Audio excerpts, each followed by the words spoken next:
So I like when I get boxes this big because that means there's a pretty big fish inside this box. So I'm gonna pull it out of this ice and I'll show you how I cut it. Check it out. This is a 127-pound fish. Literally in a block of ice.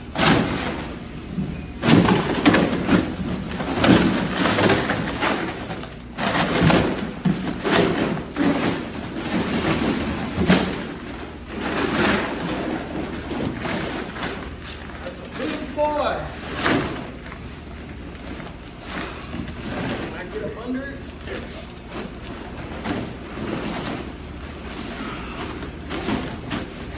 127-pound swordfish. There. I got it now. Ah, that's a big fish. Let's go cut it.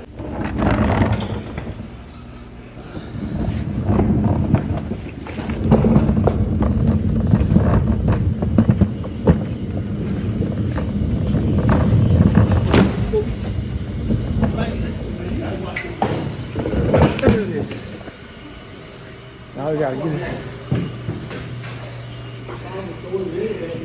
See how nice and clean that is? 30 seconds is gonna look like it's got a pile of mud on it from that fish right there. Ay, ay, ay. That sounds like a good pick 3 number, 127. What do you think? I go with 113. 13 is my lucky number. All right. We're gonna roll it right past the table. And that's all I'm gonna do. Nothing else. You're witnessing it yourself.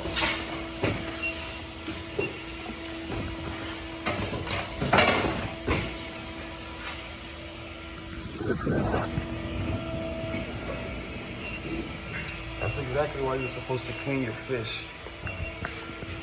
Included in there is all the mercury that's still stuck on the fish. You're gonna become an alien. Clean your fish. Yeah, you can't see the whole fish, but it's so damn long. I can't get it in the whole frame, so you guys gonna have to deal with me moving it around to cut it.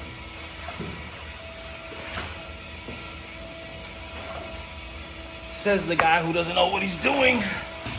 The guy who knows what he's doing will cut the fish in half like this, so that you can get it into 2 pieces. Because why would I deal with 127 pounds if I can take it down to 60 pounds? It makes my life a lot easier dealing with the fish.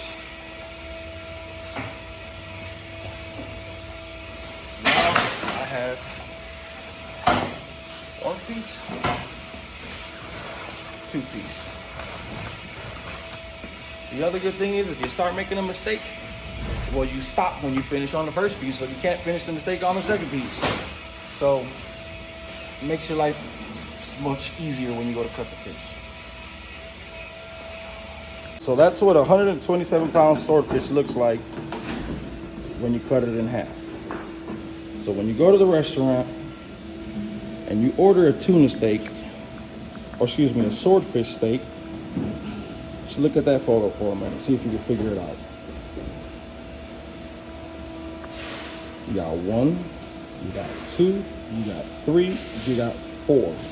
So you're gonna pull a loin off of that, a loin off of that, a loin from here, and a loin from here. So I'm gonna finish with 4 pieces off of this because that's how they're ordering it. Or you can cut down the middle and just get 1 piece off of the top, 1 piece off of the bottom. Okay, so if you're not hip to cutting the fish, you're cutting the fish for the first time, there's this thing that they call the good side and the bad side. A lot of times, because you're either left-handed or you're right-handed, depending on how you cut the fish, technically one side is always gonna end up clean because you ran the knife once through there. So you get this piece that looks flawless. What you're trying to avoid is what I actually did here. Luckily, I didn't do it too bad, so I'm not gonna lose a whole lot. So I'm taking this as a chance to show you guys why you use your knife the way that you use your knife when you cut fish. Most people are gonna tell you, don't stick the knife all the way into the fish, which they have every right to say that, because in technicality, the less of the knife you put through the fish, the less of a chance that you're gonna make a mistake.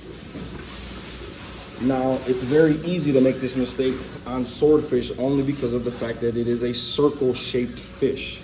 My knife does not bend in a circle. I can only get this thing to bend so much. So, in my mind, when I'm passing this knife through here, I'm only really trying to use the tip of the knife. Because I know that at some point in this fish, the meat is gonna start to arch. So if it's arching and I'm going in straight, I'm gonna cut through that whole piece of fish and I'm gonna lose 2 or 3 pounds. That's bad. That'll ruin the entire yield of the fish because now you're doing that on multiple pieces. So how do you fix it? Well, the only way to fix it is to take a loss because you have to shave it off, the mistake that you made, because then you can't send that to somebody who's paying top dollar. It has to be perfect. So what I do is I take my knife here, and so that I don't lose a lot, I'm just gonna cut that thin little space right there so that it matches the rest of the arch. There's no point in me cutting straight across and taking that whole thing off because I can make it look like I never made the mistake if I just cut up and take just a little bit off. And just like that, I only lose this instead of losing this whole thing all the way across. It's the difference between $100 on each piece. So yeah, you can make a mistake and take all the profit off of the fish. So you don't want to make that mistake. It's better to go slow and use a little bit of the knife until you actually get good at it, because then you can slide that whole knife through there on one pass. But in order for me to do that, I had to cut 3,000 fish to figure it out. So you can get there, it just takes time.